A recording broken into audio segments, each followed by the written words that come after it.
Kathleen. Pleasure to meet you. Hi, thank you. So, Nice to meet you. so it's walking with Herb and speaking with Kathleen. Right. How come people that don't believe in God or whatever start to believe when the chips are down? Good question. Well, first of all, Mark Medoff, our writer, was an atheist. Oh, Yeah, you just gave me the chills. that's Really? that scary word, yes. Wow. I mean, Joe Bullock, who wrote the book, is not, but Mark was. So it's a good question. I don't know. I would be awfully lonely on this earth if I had to walk around thinking that, I was the only one in charge. That's a terrifying thought. How was it working with Eddie Olmos? I'm going to be spoiled for a long time now because um, Edward is so grounding.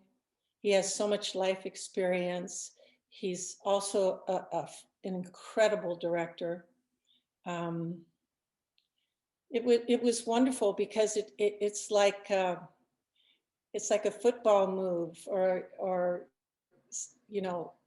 baseball. He loves baseball. It's like you can't throw a pitch that he's not going to see.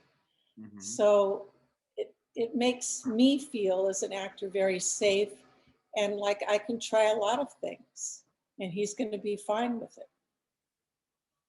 Is there a reason why George Lopez decided to do this film because it had to do with golf?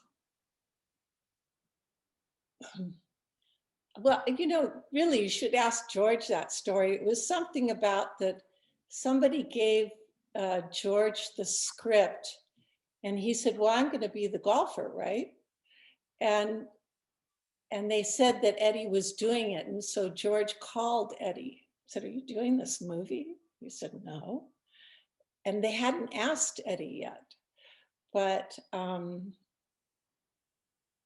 George's experience with golf certainly helped a lot because let me tell you, all of a sudden, George Lopez, he doesn't like the bags they're carrying. So he calls Ping or whatever it is, and they send these gorgeous Cadillac golf bags over. But more than that, George was incredible to watch him discover himself as an actor, especially. Yeah. Did you discover something about yourself after making this film? No, I already knew it. Um, Sheila Amable-Amo has more faith than I do. She's a really good person. I'm a good person, but I'm not that good. Um, and she's very naturally dedicated. So it was really wonderful for me to try that on as a person and as an actor. Um, do you think these type of films are important, like these feel-good, semi-religious comedy drama films? Or do they teach us this lesson, or you think it's important to have these?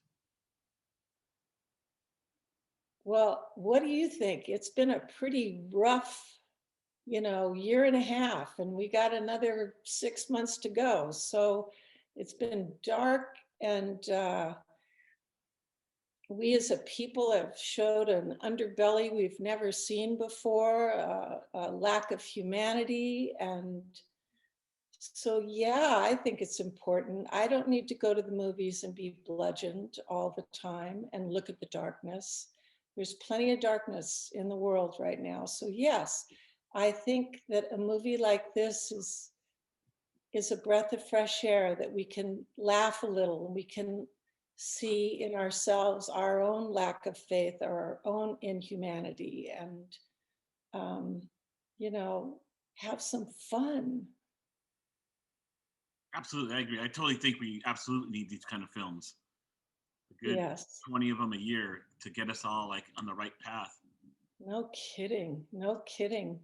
Where were you when they decided you were going to be in this film, and what were you thinking? What was I thinking?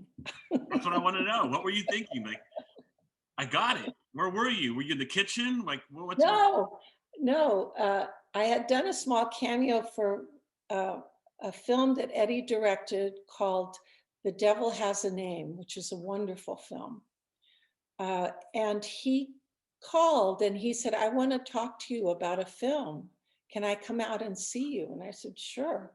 So we were living at our ranch at the time, and he came out and he talked to me. And I just, first of all, as an actor, it was such a compliment that such a great actor would come and ask me. So if Edward James Olmos asked me to do a film, I'm going to really pay attention. Then I've learned that Mark Medoff had written it, and he did Children of a Lesser God. But I had worked on a film with him called Clara's Heart with Whoopi Goldberg, and I wanted to honor his work. So I said yes. One thing I noticed in this film is the look they gave you, and it looks like they made a really different version of you, like a cool, like different version. What did you think of that version of you? Well, I don't know that it was cool, but It was cool. I think that little it whiskey. was, oh yeah. Um, but it was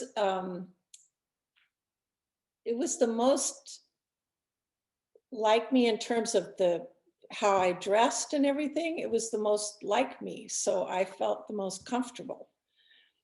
That I usually when I'm in a film, they dress you all up in those heels and the tight dresses and whatever. I feel really, it takes me a while to feel comfortable like that, but I got dressed up today, so. You did, and you look like the cover of Marie Claire. So everyone asks about the same question, but what's your version of this message for this film to everyone? Well, first of all, if you want to learn more, you go to walkingwithherthemovie.com. We're opening nationwide April 30th, May 1st, May 3rd. And it's got a little bit in there for everybody in terms of what you want to walk away with. For me, I hope people walk away with a little light, a little joy. George will certainly make you laugh, so will Eddie. And I think we could use some of that at the moment. We Don't sure you? can. Yeah. Well, Kathleen, it's been a pleasure speaking with you, and I can't wait to get the word out about telling everyone how such a positive, reinforcing film this is, with yourself and Eddie and George going crazy on the film, and changing everything. Nope, wrong clubs. Nope, wrong this, and Yeah. being a caddy, which I think that's the first time I think he's ever been a caddy. Yes, I think he was a little surprised at first. Right, right. Yeah. Well, great talking to you. You too. Take care. Great job. Bye.